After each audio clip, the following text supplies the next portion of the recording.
Hey everybody, welcome back to another episode of Scrapyard Rescue. Today, what we're going to do is we're going to go out. The wind's not blowing too bad. Doesn't look like it's going to snow or anything like that. So we're going to go ahead and put the rocker arms on and get those all adjusted and set up. That way the engine will be all done. I'll just need to get my valve covers and stick on. It'll be all closed up. I got the exhaust manifolds on yesterday, got those bolted in.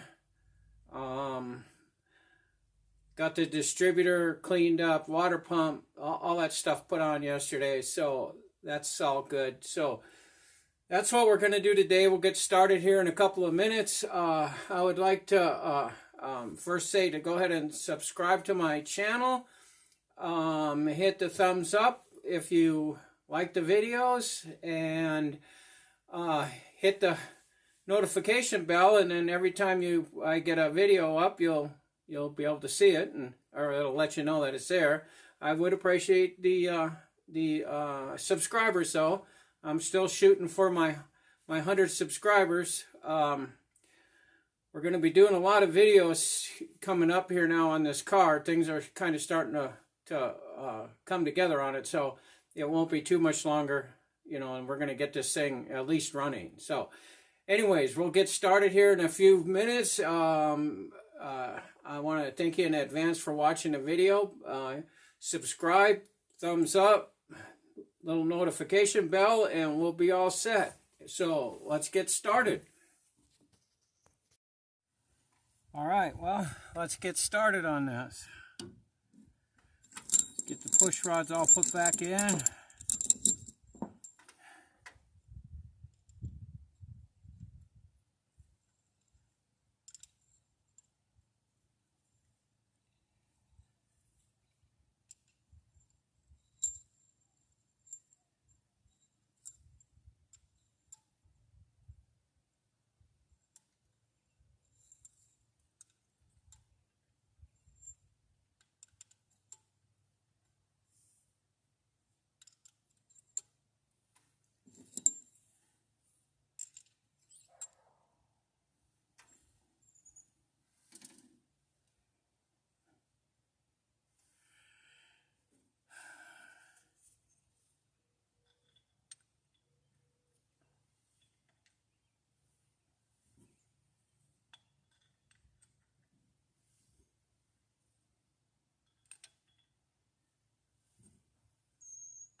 I'm going to get all these put in and the nuts put on, and then we'll go back and start adjusting everything after we get everything set.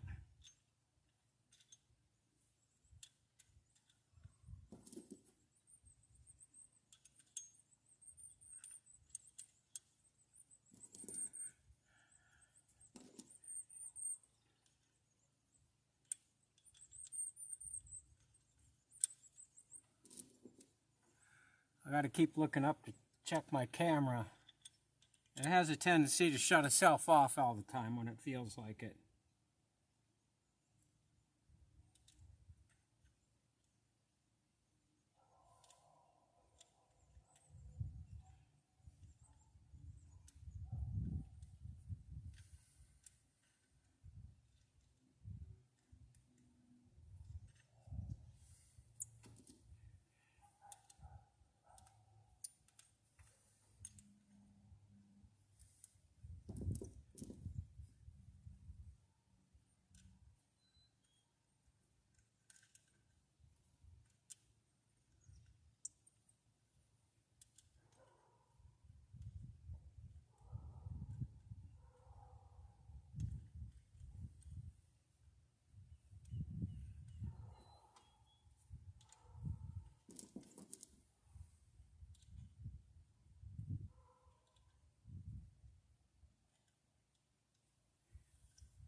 Oh, camera's still rolling.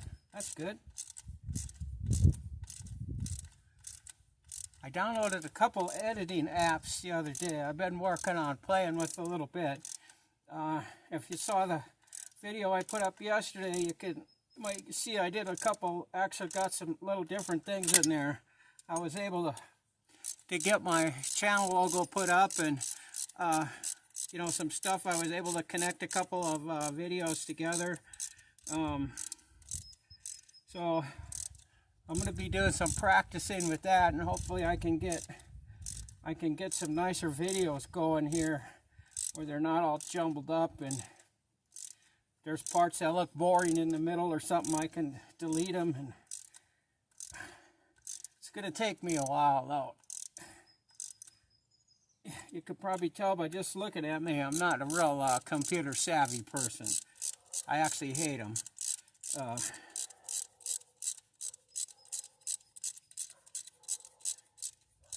Not even real fond of these cell phones, but I guess you just got to have one anymore to do anything. So I'm learning. We'll get there.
Alright, got those in.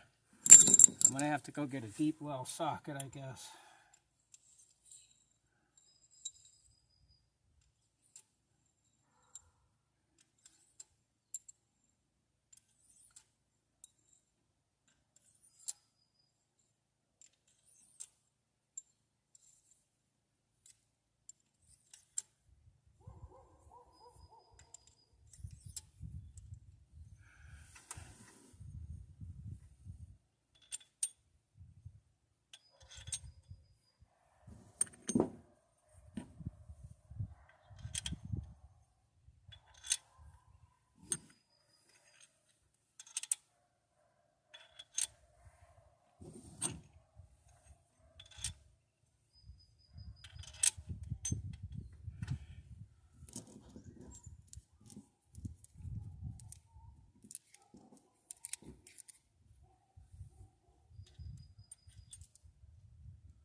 You ever wonder when you're working on these older cars,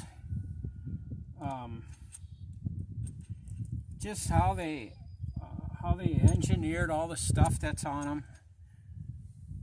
You know, I mean, in the mid-60s, they probably had some computer design stuff, but you know, probably not a lot. Certainly not anything like today. But I think it's just, you look at some of the stuff down on the frames and underneath parts, and they've got these little brackets and this little something's in, you know, stamped into the sheet metal in just a certain place for the small bracket to fit on, and you wonder how much stuff they worked on, you know, trying to figure that out. You know, who is the guys that sat there in their engineering department, you know, drawing this stuff out on paper, trying to figure out how to do that, and how many times they had to redo something when they were, you know, in the design stage to make it fit, and you know, where to press the stamps into the sheet metal to stiffen the sheet metal up, you know, to make it stronger. And that's just, sometimes you kind of wonder, and you know, everybody complains about how expensive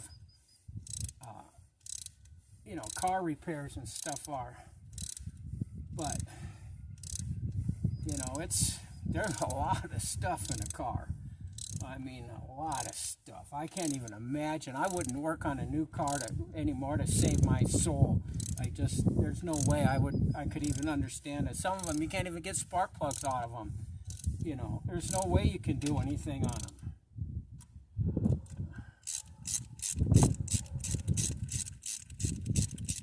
I like these old ones. They're pretty simple. The older you get, the better too. They just get simpler and simpler.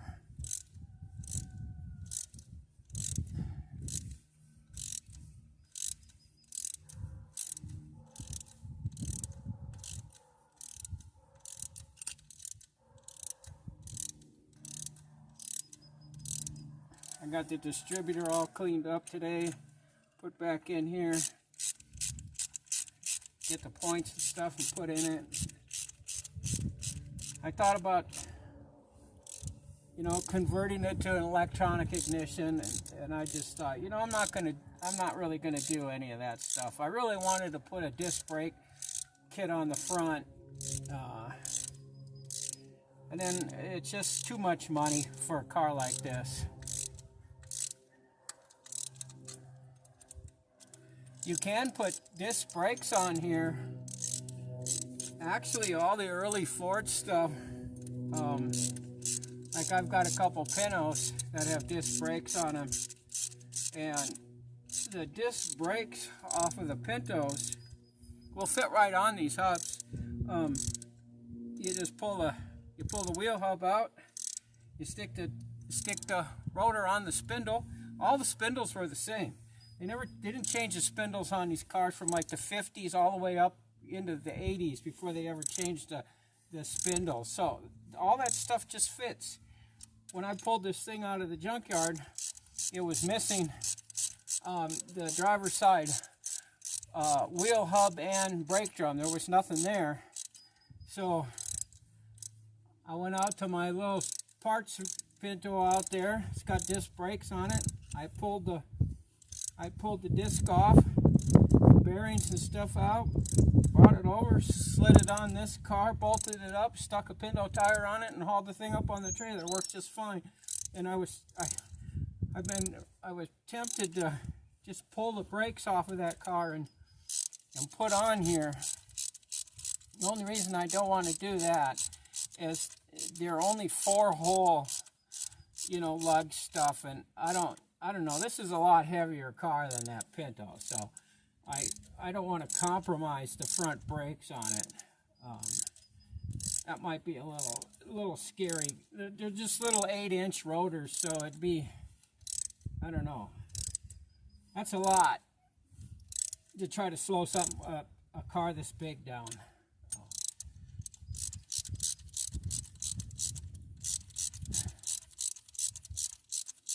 I still need to find a set of a set of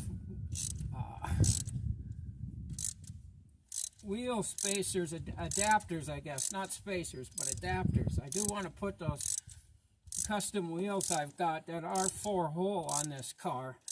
I think with the drum brakes that are supposed to be on here, they'll be fine. If I can find the 5 to 4 pattern, I want to use those wheels. I think they'll look good on here.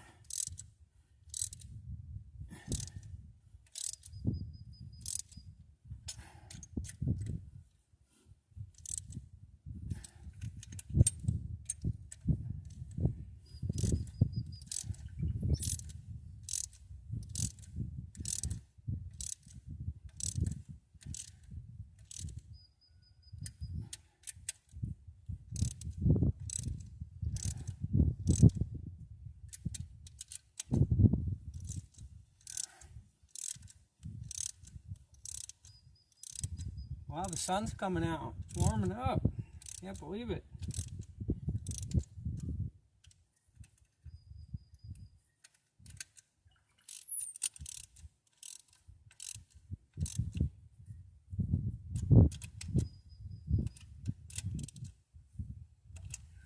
All right. Got to jump up for a second and go get a deep well socket to work on those with.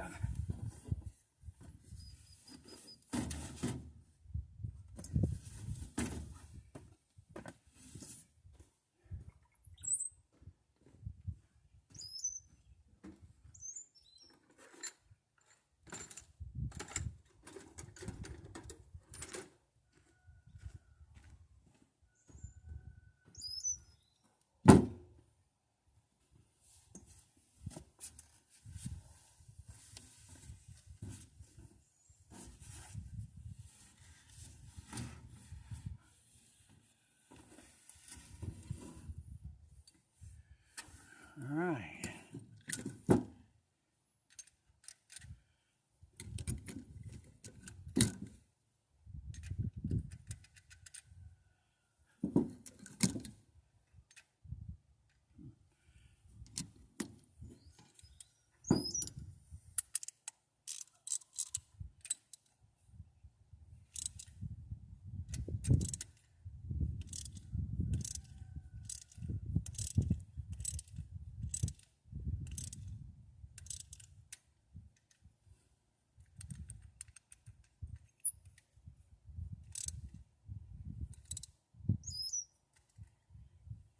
Guess I don't need this extension. All right. We want to tighten these up.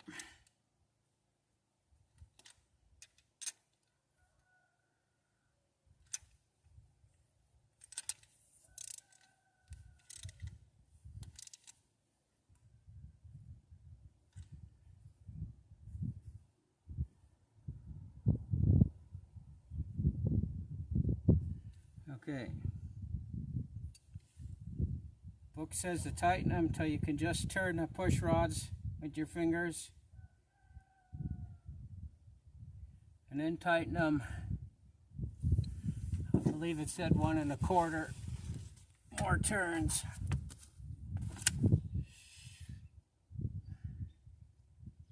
An additional 1 1/2 turns. So, we got that.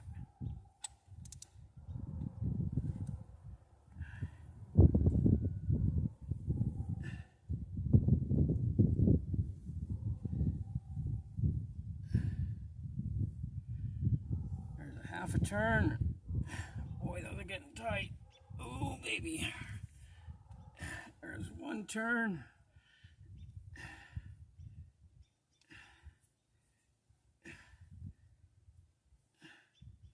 One and a half turns. We got a little play. All right.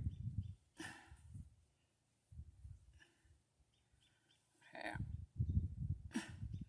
3/4. Oh, it's gonna hit. Okay, that was 3/4. There's 1.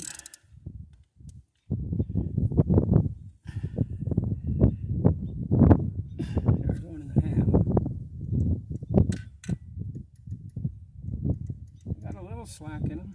Well, I'm thinking the way this says to do this, repeat the process, remaining set valves, turning the crankshafts with the auxiliary starter switch 1/4 turn at a time in the direction of by adjusting the valves in the firing order sequence.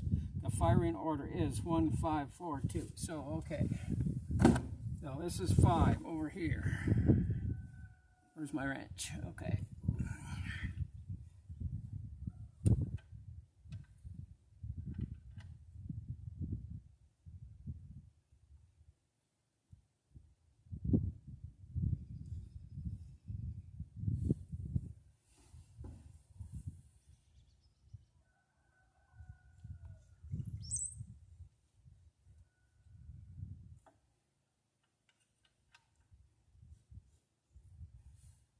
Okay, that would have been a 1/4 of a turn.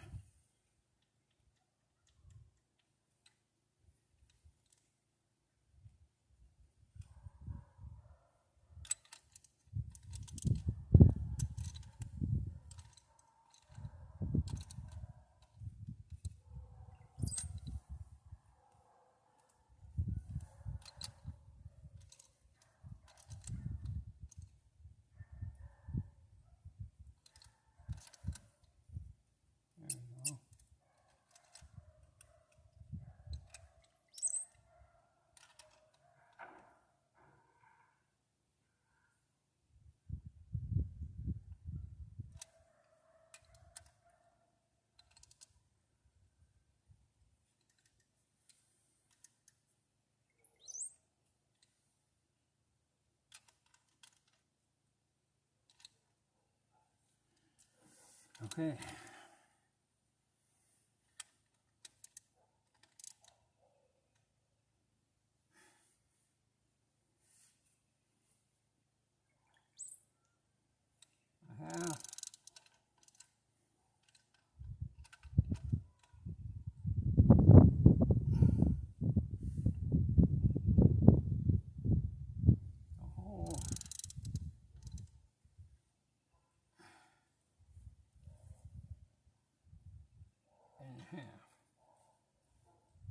That one's too tight. One.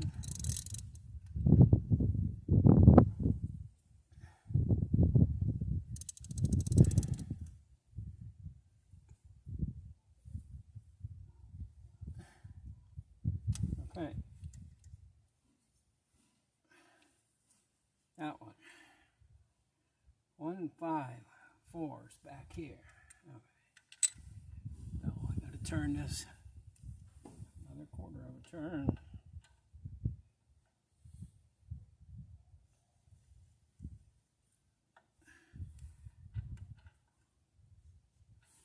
There we go.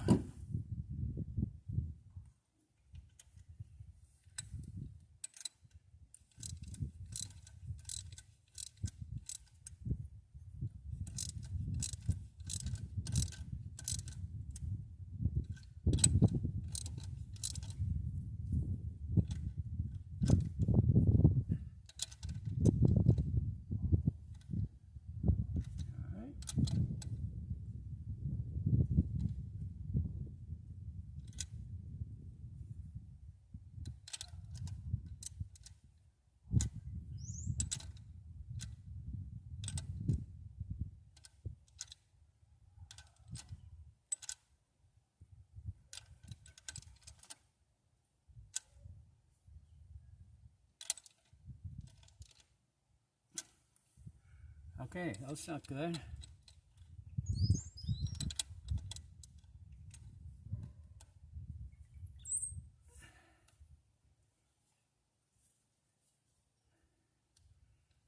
Okay. There's a 1/2, 3/4, full turn, 1/4, 1/2.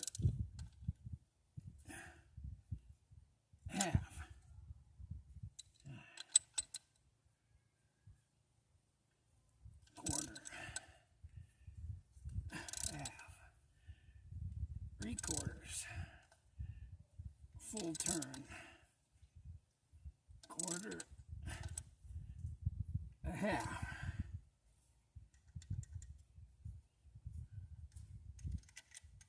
Oh,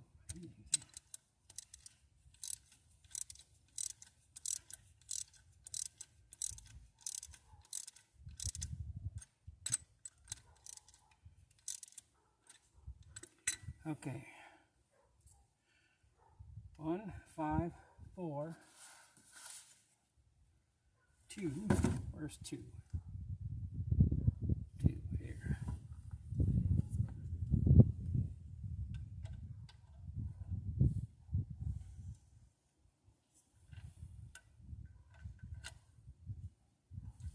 Okay.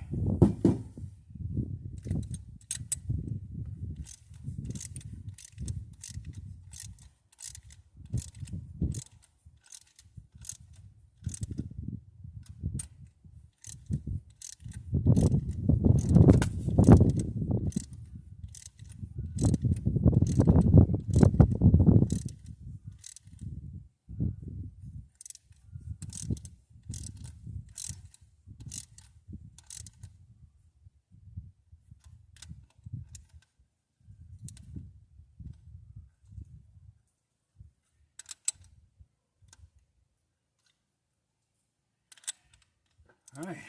Yeah.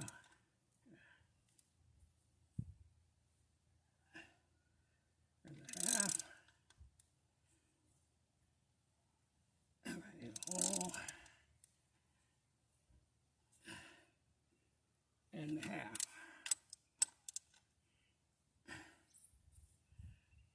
Half. A hole. And a half. All right. 1, 5, 4, 2, 3, 7, 8, 4, 2. This is 3. 1, 5, 4, 2, 6. Go over here.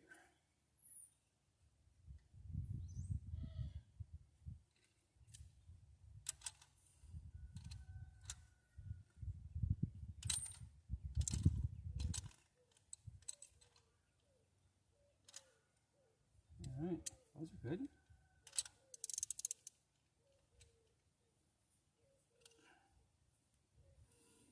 Half a turn.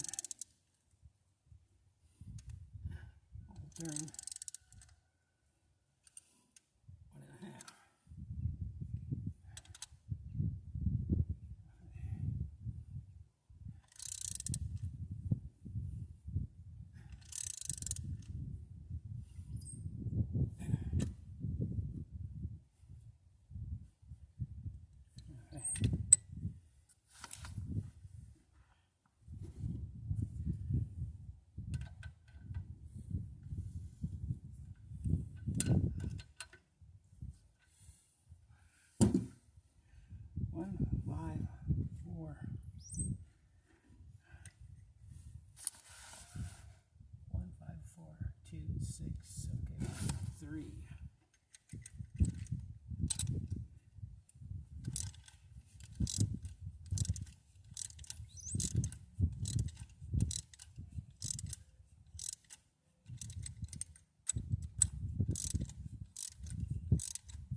7 and 8.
Should be it.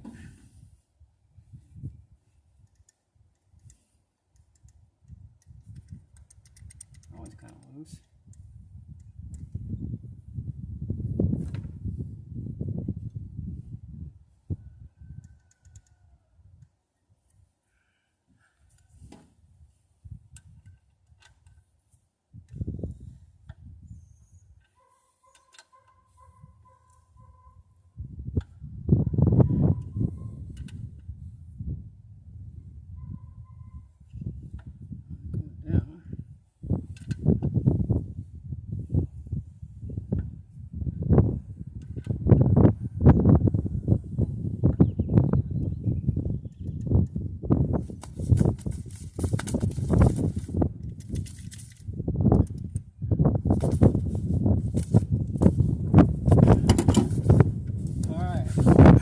There's a valve stem we can check.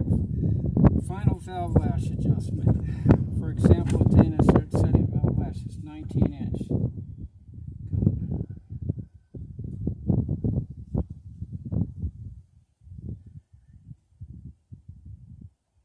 Okay. It's supposed to be 19. Where'd it go? Here it is.